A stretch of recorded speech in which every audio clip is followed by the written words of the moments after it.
weather meteorologist Matthew Euler, and today we're going to take a look at these teleconnection patterns again and what they mean for the winter weather forecast for southeastern Virginia. And we're also going to take a look at the long range pattern a little bit. So we'll go ahead and negative Arctic oscillation, North Atlantic oscillation, plus the fact that we're in a Meridional oscillation, MJO phase 1 right now, going to pivot all the way counterclockwise back around temporarily into phase 2 and then back around to phase 8. That indicates the teleconnection patterns of the Arctic oscillation, North Atlantic oscillation, and the Meridional oscillation are simply going to overpower the weaker La Nina. As a result, Spot on Weather has decided for the winter forecast to go with colder than normal, 1 to 2 degrees Fahrenheit below average, and average snowfall across southeast Virginia between 1 December and 1 February.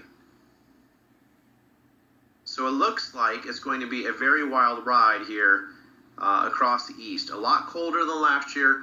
It's already been colder than last November in southeast Virginia, and December looks like it has a lot of signals of being very cold. And in addition, the models are starting to indicate more high latitude blocking over time, which could lead to more coastal storm development and a locked in colder pattern. Once we get the high pressure to build in up over Greenland, that tends to lock things in place.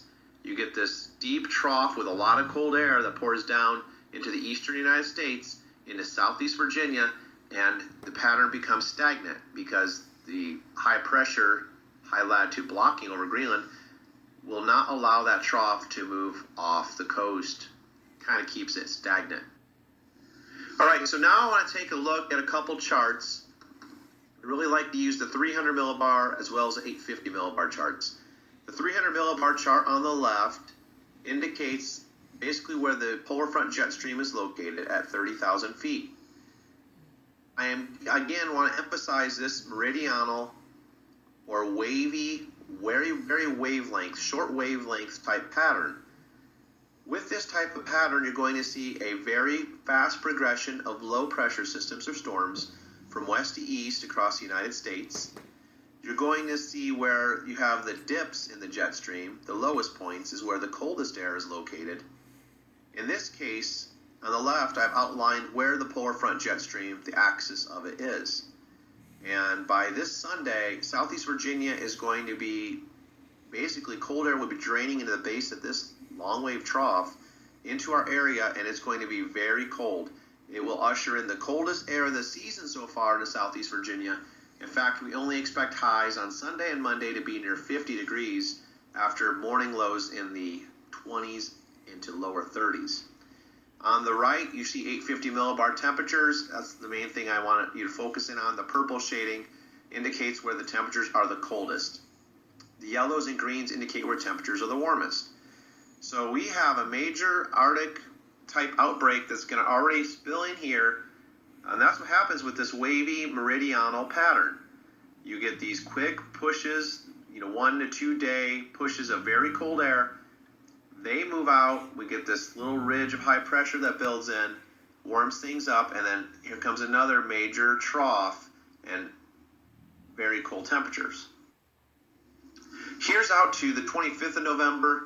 Again, I want to emphasize a lot of waviness in this jet stream, a lot of changeable weather for southeast Virginia possibly, including possible rain up in New York City for the Thanksgiving Day parade. So that's something to keep an eye on as well. But what we're really looking at, and what concerns me the most looking at these charts and the pattern and how it's shaping up, all that purple area there on the right-hand side, the 850 millibar chart, the purples and reds, it's just building over the snowpack of Canada. Siberia continues to remain very cold and below normal in temperatures, has an extensive snowpack. It's just a matter of time before some of that air from Siberia starts entering into Canada. And then with this wavy type jet stream pattern, that tends to lead to a lot of colder outbreaks. So based on this pattern, what I'm seeing is a lot more a lot more number of colder episodes than warmer episodes. And it will be a much different November-December time period this year as compared to last year. So again, I just wanted to share some information with everyone.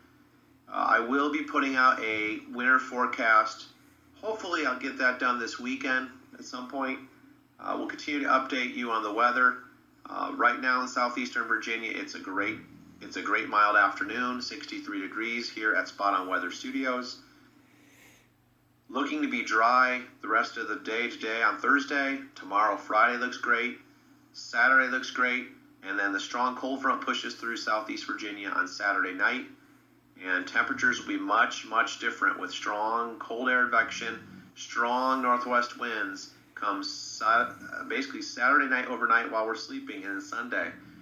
So wind chill values will be a factor. Again, it's going to be a very chilly Sunday, Monday, and temperatures moderate very slowly on Tuesday. So get ready. Enjoy the next few days of the mild air because changes are coming. And we're going to continue to get these pushes of Arctic colder air masses into southeast Virginia based on this wavy pattern of the jet stream. Again, the concern with high latitude blocking, we get a Greenland block to set up, which the North Atlantic oscillation, if it goes negative, usually leads to blocking at high latitudes. That tends to dislodge a lot of colder air into the lower 48. The latest forecast has been posted, the link has been shared. Thank you to USA Weather. We went ahead and updated the forecast. So take a look at Facebook and Twitter pages. Everyone have a great afternoon. Remember, if we're not spot on, we're not doing it right. Spot on weather. Have a great afternoon.